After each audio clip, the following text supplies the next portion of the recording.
Stephen A. Williams, president and founder of the creditrepairshop.com. And in today's video, we're going to show proof of a recent 1099-C cancellation of debt from a credit card company. And we have the client's information redacted because we don't want to show that, but I want to show proof that if you have a hardship, that it can get done. And I want to show you proof of this. This was recently done this month, actually, 12 of 2023. So right here, you can see where it states, this was to the client, thank you for providing the details in regards to your situation. We are sorry to hear of your financial difficulties that you are currently experiencing. Based on a thorough review of your situation, you qualify for our hardship program. As a result, we will no longer pursue collection activity on this account. We may continue to report the account status to the credit bureaus, which may reflect on your credit reports. Whenever $600 or more of debt is discharged, we may be required to report the principal amount of discharged debt to the Internal Revenue Service as income to you. If we report the amount of discharged debt to the IRS on Form 1099-C, we will issue a receipt copy of the 1099-C to you. If you have any questions, please consult your tax advisor. Now, let's break this down. This is a major credit card. You see proof right here based on financial difficulties, but I can tell you that this is a combination of financial difficulties and medical issues. But if you have extreme financial difficulties, you can still send that in, but it is less likely. But that does not mean that you should not attempt to do it. Based on a thorough review, you see this, I've always talked about this in my videos, based on a thorough review of your situation, you qualify for our hardship program. There are people who thought that there was no hardship programs, and I was just making this up. So based on a thorough review, remember, I've always said that to qualify for a 1099-C, someone is going to have to review it, and then someone is going to have to sign off on it. So based on a thorough review of your situation, you qualify for our hardship program. As a result, we will no longer pursue collection activities on this account. They will not even sell this to anyone. We may continue to report the account, status to the credit bureaus, which may reflect on credit reports.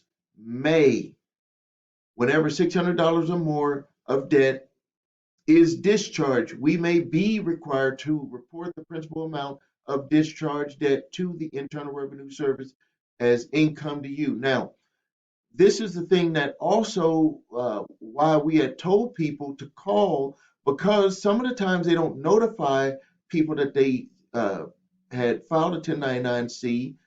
Luckily, this client got the letter, but they don't know until later if they're going to have a 1099-C filed to the IRS. And even if that happens, based off of the situation, you can file, if that happens to you, you can file the form, the insolvency form with the IRS and not have to pay any taxes on that income. So now you're probably wondering, what do you have to do? You have to put together a letter. And it cannot be a sob story. It has to be exactly what you are experiencing. Like this one here, it says, we are sorry to hear of your financial difficulties that you are currently experiencing. I can tell you that also this has to do with medical issues that went into making it hard to for this client to be able to make it financially. Those are going to be your best chances of being able to get a hardship approved through a credit card company. So to review this again, we are sorry to hear of your financial difficulties that you are currently experiencing. Based on a thorough review of your situation, you qualify for our hardship program. So uh, this is proof that you can get a get your debt discharged through hardship. The company makes that decision. The company makes that decision. You do not tell them to file a 1099-C. The company reviews your situation as it shows here, and they will qualify people to be able to qualify for their hardship program. So if you would like to get a hardship letter drawn up for you, we have a service for it. You need to go to my website, thecreditrepairshop.com, and in the live chat, type in that you're interested in getting a hardship letter put together for your creditors. We will let you know how much it costs based off of how many creditors we're going to have to do this for you. There is no guarantee. I want to be clear that there is no guarantee, but it could put you into an excellent uh, settlement position. If you do not qualify for the hardship, you could qualify for a very good, favorable settlement. So go to my website, thecreditrepairshop.com.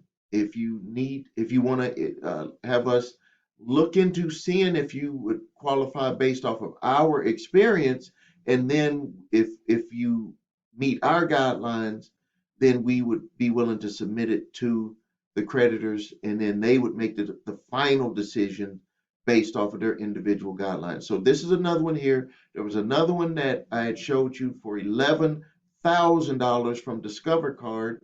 And so you can see that this does work. If you need help with your credit, please visit us at thecreditrepairshop.com. Watch the video, What Makes Us Different, so you can see my 8-point validation process and my two-phase settlement process.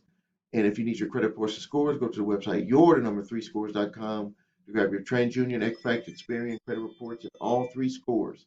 Links are below this video. And again, if you have debt collectors coming after you early in the game, grab my 3-pack of letters, statute of limitations letter, debt validation letter, cease and desist, collection activities letter. These are letters that you should utilize before they take you to court.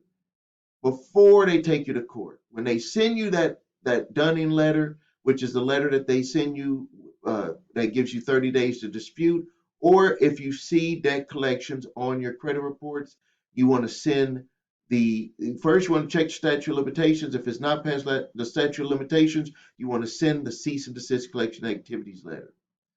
Only send the statute of limitations letter if the debt is past legal statute of limitations, and there's no need to send the other two because there is no debt validation that is required when the debt is past legal statute of limitations to collect. Thank you for your time. Please subscribe to the channel and post your questions and comments. This is Stephen A. Williams, President and Founder.